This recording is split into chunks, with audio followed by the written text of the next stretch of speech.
Corona virus کی وبا کے پھیلاؤ کی روک تھام کے سلسلے میں ملک بھر میں لگائے گئے لاک ڈاؤن سے مزدور طبقہ سب سے زیادہ متاثر ہے اور نہایت اضطراب کے حالات کا سامنا کر رہا ہے۔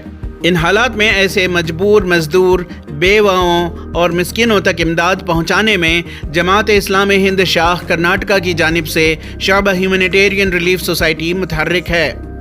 اس سلسلے میں جماعت اسلامی ہند کے ریاستی صدر ڈاکٹر سعد بلگامی نے نامہ نگاروں کو بتایا کہ ہیومینیٹیرین ریلیف سوسائٹی نے یہ بیڑا اٹھایا ہے کہ ریاست بھر میں مزدوروں و دیگر کمزور طبقے جو اس لاک ڈاؤن سے متاثر ہیں ان تک پہنچ کر انہیں ریشن کٹس کے علاوہ یومی غذا کا بھی انتظام کرے۔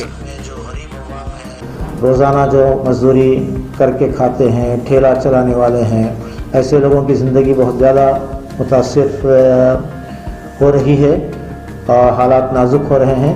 اس سلسلے میں جماعت نے بھی اپنے HRS humanitarian relief society wing کے ذریعے سے پوری ریاست میں ریشن کٹس پہنچانے کا بڑے پیمانے پر نظم کیا ہے۔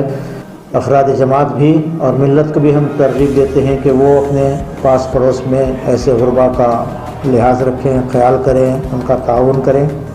جماعت کے بیت المال میں زکوٰۃ کی جو رقم جمع باقی ہے اس کو بھی اس سلسلے میں استعمال کرنا چاہیے۔ اہل خیر سے بھی ہم اپیل کرتے ہیں کہ وہ بڑھ چڑھ کر اس معاملے میں اپنا رول ادا کریں تاکہ ہم اپنے غریب پڑوسیوں کا لحاظ رکھ سکیں۔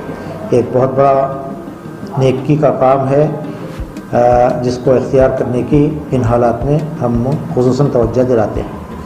ETV بھارت کے لیے بنگلور سے رفیق جبار کی رپورٹ۔